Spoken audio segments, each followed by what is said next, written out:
ಸಣ್ಣ ಆಗ್ತಾ ಇದೀನಿ ಅಂತ ನನ್ಗೆ ಅನ್ಸಿಲ್ಲ ಇದ್ರಲ್ಲಿ. ನೋಡಿ ಈಗಲೇ ಕಾಣಿಸ್ತಾ ಇದೆ ಎಲ್ಲ ಬಟ್ಟೆ ಶರ್ಟ್ ಎಲ್ಲ ತುಂಬಾ ಇಳಿದೋಗಿದೆ.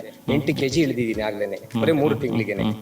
ಆಗ್ಲೇ 10 ಜೊತೆ ಆಗ್ಬಿಟ್ಟಿದೀನಿ. ಅವ್ರು ಟೈಲರ್ಗೆ ಒಂದು 5 ಒಳಗೆ ಕೊಡಿ, ಇನ್ನೊಂದು 5 ಇರ್ಲಿ ಅಂತ ಹೇಳಿದ್ದೀನಿ. ಯಾಕೆಂದ್ರೆ ಇನ್ನೂ ಸಣ್ಣ ಆಗ್ತಾ ಇದ್ದೀನಲ್ಲ. ಒಂದು ವಿತಿನ್ ವೀಕಿಗೆ ಗೊತ್ತಾಯ್ತು ನನಗೆ. ಪ್ರತಿದಿನ ಚೆಕ್ ಮಾಡ್ತೇನೆ.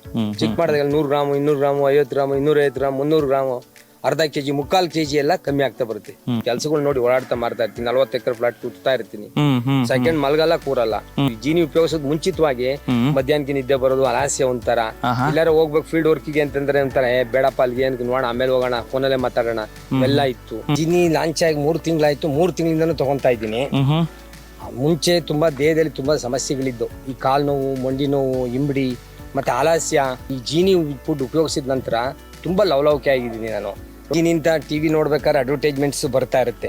ಈ ಸ್ಲಿಮ್ ಜೀವಿ ಅಂತ ಬಂತಲ್ಲ, ನಿಮ್ದು ಹೊಸ ಲಾಂಚ್ ಆಯ್ತಲ್ಲ, ಅವಾಗ ಮನ್ಸಿಗೆ ಹಂಗ ಅನ್ನಿಸ್ತು. ನಾನು ನನ್ನ ಸ್ನೇಹಿತರು ಕೇಳಿದೆ. ಅದ್ರ ಮೂಲತಃ ನನ್ನ ಮಗ ಒಬ್ಬ ಡಾಕ್ಟರ್ ಇದ್ದಾರೆ, ಅವ್ರನ್ನು ಕೇಳಿದೆ ಈ ತರ ಜೀನಿ ಲಾಂಚ್ ಮಾಡ್ತಾ ಇದ್ದಾರೆ, ಸ್ಲಿಮ್ಮಿಂಗ್ ಅಂತದ್ದು. ನೋಡೋಣ, ದೇಹ ತೂಕ ಕಮ್ಮಿ ಆಗುತ್ತೆ, ಆರೋಗ್ಯ ಇರುತ್ತೆ ಅಂತ ಹೇಳ್ತಿದ್ದಾರೆ, ನೋಡೋಣ ಅಂತಂದೆ. ಅವ್ನು ತಗೊಳ್ಳಿ ಅಪ್ಪಾಜಿ, ನೋಡೋಣ, ಟ್ರೈ ಮಾಡಿ ಅಂತಂದ.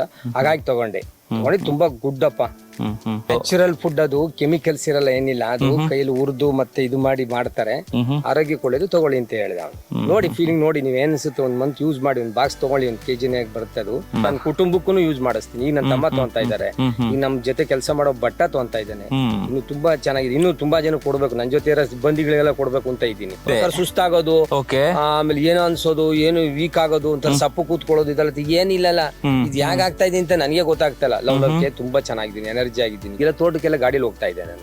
2 ಗಂಟೆ ಓಡಾಡ್ತೇನೆ. ಜೀನಿ ತಗೊಂಡಂಗಿಂದಲೇ ಇದು ಸತ್ಯವಾಗಿ ಹೇಳ್ತಾ ಇರೋದು ನಾನು. ನೀವು ಬಂದಿದ್ದೀರಾ, ನಿಮ್ಮ ಹತ್ರ ಸಂದರ್ಶನ ಕೊಡ್ಬೇಕು ಅಂತ ಹೇಳ್ತಿಲ್ಲ ನಾನು. ನಾನಲ್ಲಿ ಇರೋದನ್ನ ರಿಯಾಲಿಟಿ ಹೇಳ್ತಾ ಇದ್ದೀನಿ ನಾನು.